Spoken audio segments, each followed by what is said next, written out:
নমস্কার সবাইকে। আজকে তোমাদের সাথে আমি একটি মূলার ডাঁটা চচ্চড়ি রেসিপি শেয়ার করব। তো দেখো, প্রথমেই শাশুড়ি মা কড়াতে তেল দিয়ে দিল।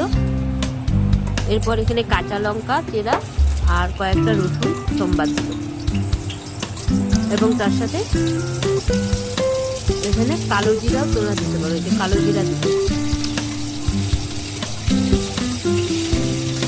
এবার একটু নাড়িয়ে নিয়ে এটার মধ্যে কেটে রাখা ওই মূলার ডাঁটাগুলো, বেগুন, তারপরে তোমার আলু ছোট ছোট চিকন চিকন করে ওটা অ্যাড করবে এটার মধ্যে।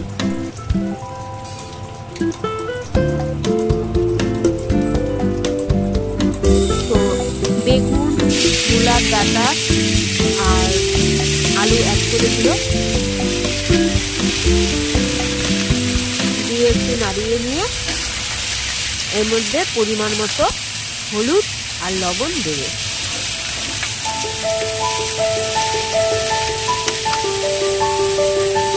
লবণ দিয়ে দিল,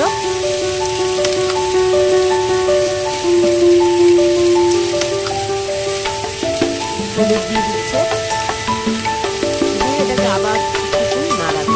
নাড়িয়ে তারপরে এটাকে ঢাকনা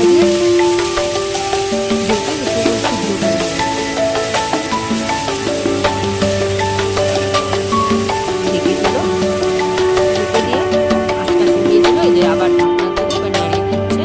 জল ছেড়ে দিয়েছে, এবার নাড়িয়ে চাড়িয়ে আবার ঢাকা দিয়ে দেবে।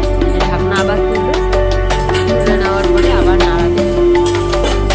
মোটামুটি সিদ্ধ হয়ে গেছে, যাতে মিশিয়ে দেয়।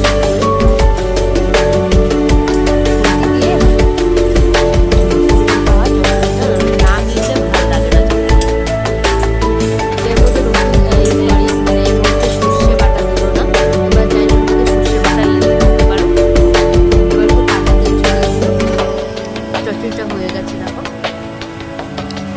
কাঁচা সরষের তেল দিয়ে এই যে গ্যাসটা বন্ধ করে দিল, এবার নামিয়ে নেবে।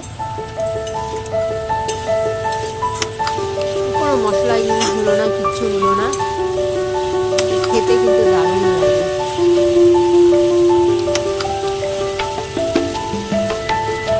এবার এটাকে